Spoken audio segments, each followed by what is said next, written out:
So in this video, I'll show you exactly how to delete your Instagram account step by step. To delete your Instagram account, open the app and tap the profile icon at the bottom right.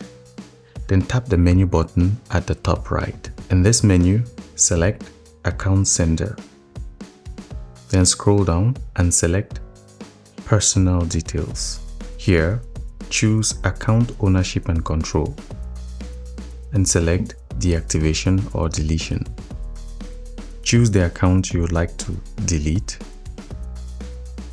Then select Delete Account and hit Continue. At this point, you'll have to select a reason why you're deleting your account and hit Continue. Then hit Continue again. To confirm your Instagram account deletion, you have to type in your password. However, I didn't create my Instagram account directly. Instead, I created it using my Facebook account. That's why I don't have a password. So if you're in the same situation like me, the app will request you to create a password before you can delete the account.